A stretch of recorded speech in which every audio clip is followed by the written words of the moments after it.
गौरव को नई ऊंचाई देगा। मैं सभी देशवासियों की तरफ से बाबा साहब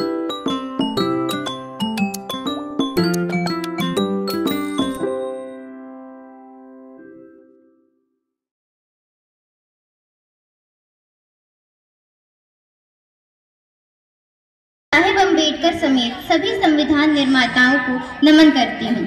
माननीय सदस्यगण, भारत की विकास यात्रा की इस अमृत काल को आज मेरी सरकार अभूतपूर्व उपलब्धियों के माध्यम से नई ऊर्जा दे रही है। तीसरे कार्यकाल में 3 गुना तेज गति से काम हो रहा है। आज देश बड़े निर्णयों और नीतियों को और साधारण गति से लागू होते देख रहा है।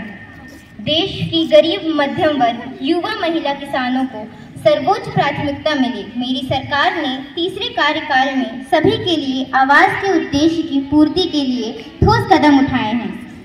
प्रधानमंत्री आवास योजना का विस्तार करते हुए 3 करोड़ अतिरिक्त परिवारों को नए घर देने का निर्णय लिया गया है। इसके लिए 5,36,000 करोड़ रुपए का खर्च करने का योजना है। मेरी सरकार गांव में गरीबों की उनकी आवासीय भूमिका देने और वित्तीय समावेशन के लिए प्रतिबद्ध है। आयुष्मान भारत योजना के अंतर्गत 70 वर्ष और उससे अधिक उम्र के सैकड़ों वरिष्ठ नागरिकों को स्वास्थ्य बीमा देने का फैसला हुआ है। इन्हें हर वर्ष 5 लाख रुपए का हेल्थ कवर मिलेगा। छोटे उद्यमियों के लिए मुद्रा ऋण की सीमा 2 लाख से बढ़कर 20 लाख रुपया कर दी गई है। मेरी सरकार ने युवाओं की शिक्षा और उनके लिए रोजगार के नए अवसर तैयार करने पर विशेष फोकस किया है। मेधावी छात्रों को उच्च शिक्षा में वित्तीय सहायता देने के लिए पीएम श्री विद्या लक्ष्मी योजना शुरू की गई है। यह अवसर युवाओं को 500 कंपनियों में इंटर्नशिप के अवसर भी दिए जाएंगे। आज युवाओं में जो सामर्थ्य है, निष्ठा है और हमारी असंभव सी लगने वाली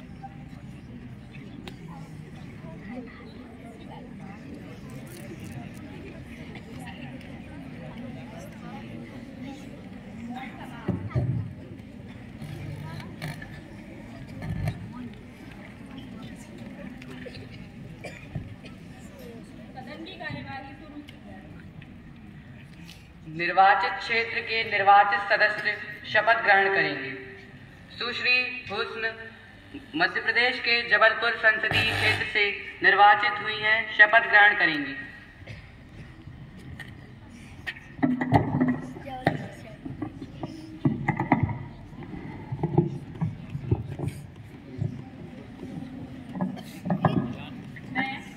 मैं हुस्न संविधान की शपथ लेती हूँ कि संविधान के प्रति सच्ची श्रद्धा और निष्ठा रखूंगी और बिना किसी पक्षपात, भय या अन्य दबाव के अपने पद के कर्तव्यों का पालन करूंगी। मैं भारत की एकता, अखंडता और संप्रभुता को बनाए रखने के लिए सदैव तत्पर रहूंगी।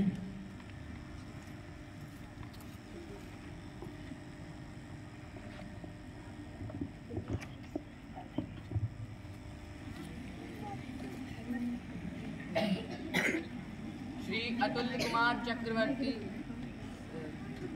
कर्नाटक के मैसूर संसदीय क्षेत्र से निर्वाचित हुए हैं, शपथ ग्रहण करेंगे।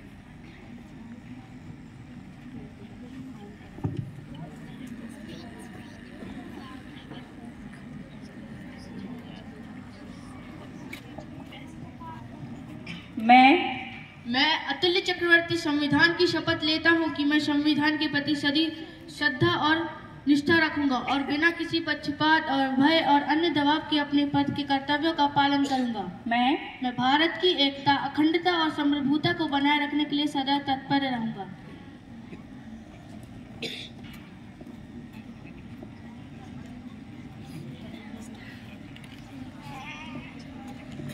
प्रश्नकाल शुरू होता है। प्रश्न संख्या 101 सुश्री अनुष्का। धन्यवाद अध्यक्ष महोदय, आपने मुझे बोलने का मौका दिया। मेरा यह प्रश्न है कि आज के समय में शिक्षा की गुणवत्ता में सरकार क्या कदम उठा रही है? क्या नई शिक्षा नीति के अंतर्गत सभी सरकारी विद्यालयों में डिजिटल शिक्षा का अनिवार्य किया जाएगा? माननीय मंत्री जी। तेज करना उसको। धन्यवाद अध्यक्ष महोदय जी। माननीय सदस्य, सरकार ने नई शिक्षा नीति के अंतर्गत यह संकल्प लिया है कि सभी सरकारी विद्यालयों में डिजिटल शिक्षा का समुचित प्रबंध किया जाएगा। इसके लिए हम विशेष डिजिटल इंफ्रास्ट्रक्चर का विकास कर रहे हैं और अध्यापकों को प्रशिक्षित कर रहे हैं ताकि बच्चों को गुणवत्तापूर्ण और तकनीकी शिक्षा मिल सके।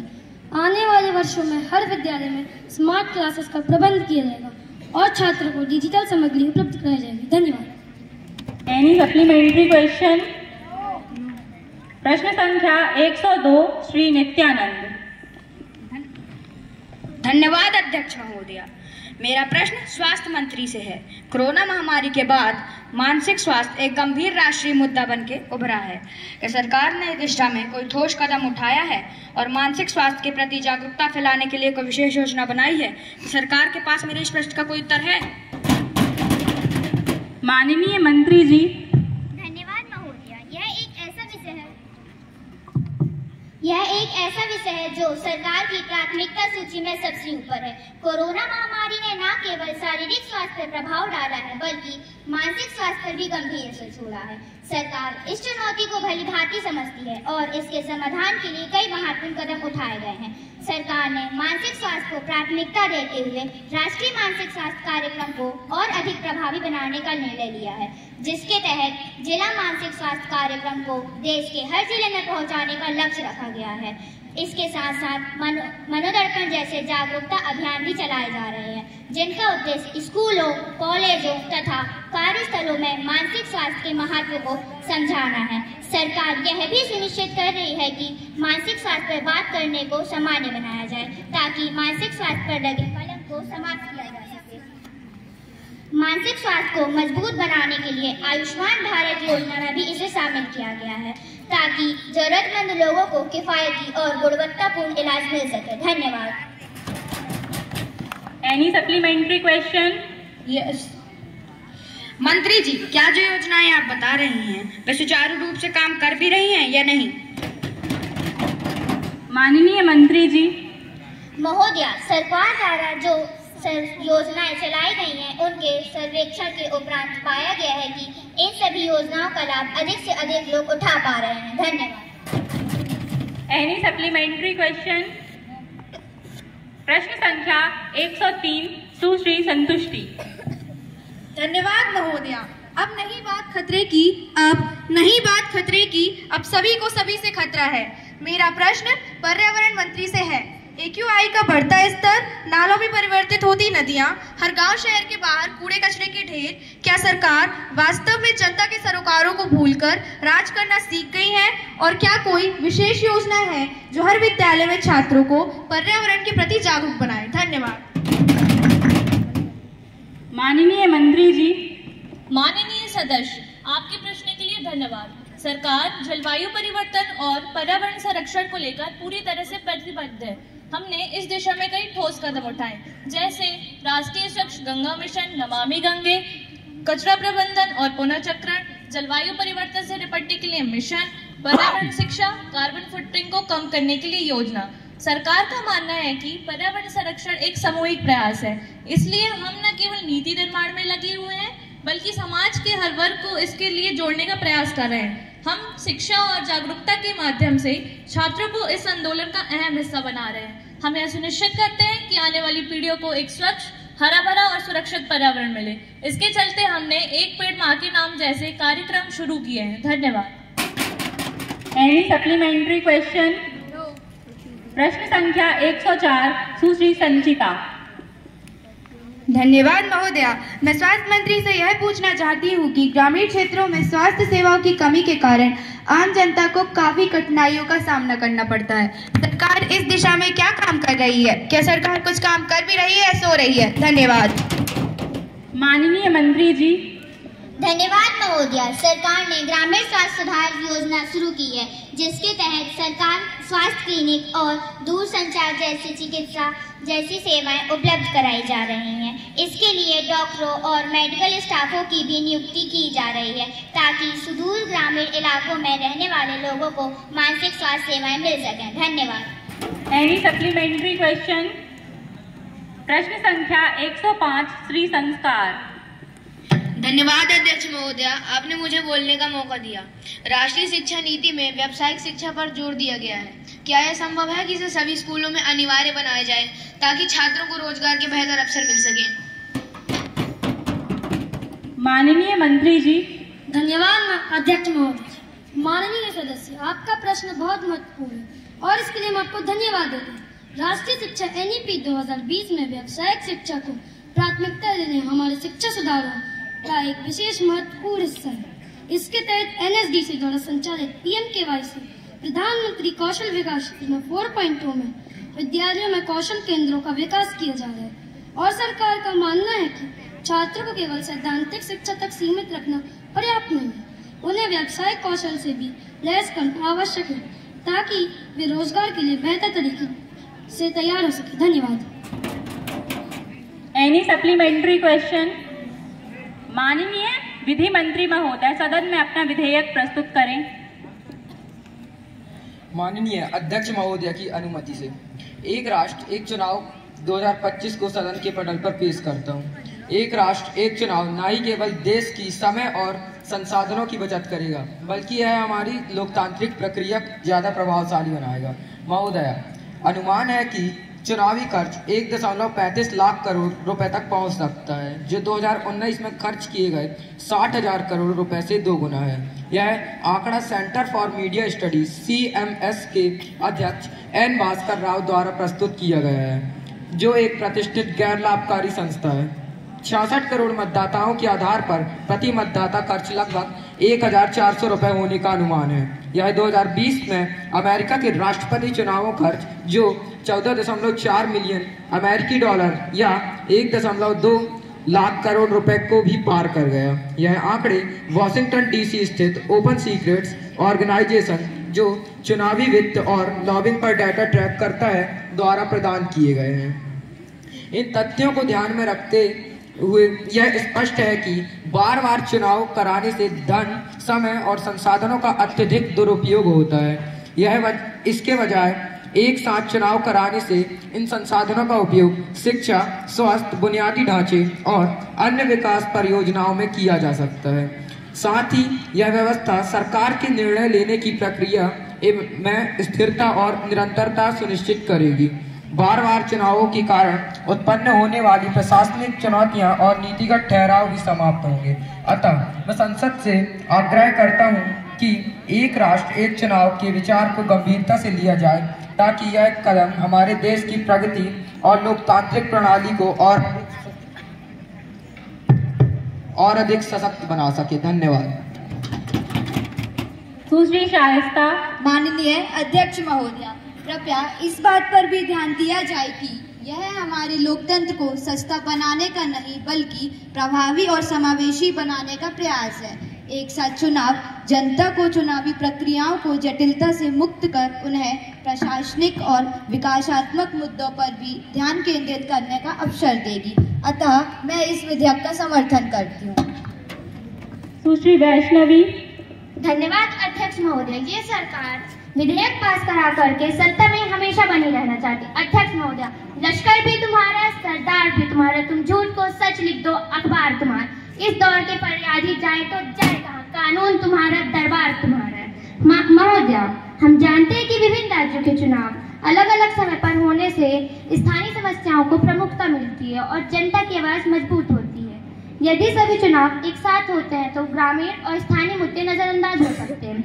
महोदय, हम जानते हैं हर राज्य की जरूरतें अलग होती हैं और अलग अलग चुनाव उनकी आवश्यकताओं के अनुसार शासन प्रदान कर सकती है। महोदय, लेकिन एक साथ चुनावों में ये महत्वपूर्ण चिंताएं राष्ट्रीय या राज्य स्तरीय विषय छिप सकते हैं। धन्यवाद। श्री रंजीत। धन्यवाद महोदया। मैं इस विधेयक का विरोध एक शायरी से करना चाहता हूँ कि बस्ती में तुम खूब सियासत करते हो, बस्ती की आवाज उठाओ तो जाने। महोदया, मेरा मानना है कि एक राष्ट्र एक चुनाव का विचार भारत जैसे विविधतापूर्ण देश के लिए अनुचित है। हमारी संघीय प्रणाली में राज्य की अलग पहचान और उनके स्थानीय मुद्दे महत्वपूर्ण हैं। एक साथ चुनाव होने से राज्य के मुद्दे दब सकते हैं और केंद्र सरकार का प्रभाव राज्य के चुनाव पर पड़ सकता है। इससे हमारे लोकतंत्र की व्यवस्था कमजोर हो सकती है। धन्यवाद। सुश्री अदिति। माननीय विपक्षीगण, हो सकता है कि इस विधेयक में कुछ खामियां हो सकती है। मैं आशा करती हूँ कि माननीय विपक्षीगण इस विधेयक को गंभीरतापूर्वक लेंगे और विधेयक को पास कराने में सहयोग करेंगे। महोदया, बार बार चुनाव न केवल वित्तीय और प्रशासनिक संसाधनों का अत्यधिक उपयोग करते हैं बल्कि शासन और विकास कार्यों को भी बाधित करते हैं। इसके विपरीत एक साथ चुनाव न केवल राजनीति की स्थिरता प्रदान करेगा बल्कि संसाधनों को कुशलतापूर्वक विकास कार्यों में लगाने में मदद करेगा। धन्यवाद। अब मैं एक राष्ट्र एक चुनाव 2025 को सदन के पटल पर रखती हूं और माननीय सदस्यों की सहमति असहमति चाहती हूं। जो सदस्य विधेयक के पक्ष में हैं वे आई नोज तथा जो असहमत हैं वे जो असहमत हैं वो नो बोलेंगे। क्लॉज 1, विधेयक का नाम एक राष्ट्र एक चुनाव आई नोज। क्लॉज 2, लोकसभा एवं विधानसभा के चुनाव एक साथ होंगे। आई नोज। क्लॉज 3, महिलाओं के लिए 1/3 सीट आरक्षित की जाएगी। आई नोज। क्लॉज 4, यह विधेयक 2029 में लागू होगा। आई नोज। जो सदस्य विधेयक के पक्ष में हैं वे अपना हाथ उठाएंगे।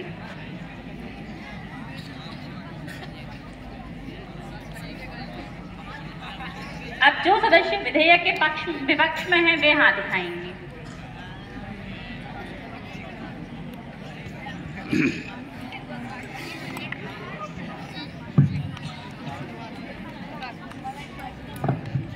इस विधेयक को बहुमत से पारित किया जाता है।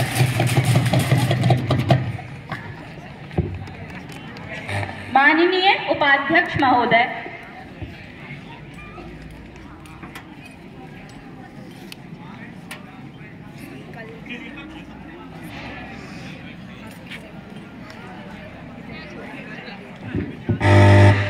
सदस्यगण, आज की इस बहस के दौरान हमें दोनों पक्षों के महत्वपूर्ण दृष्टिकोण जो हमारे सभी ढांचे को सुधारने और समझने में सहायक है।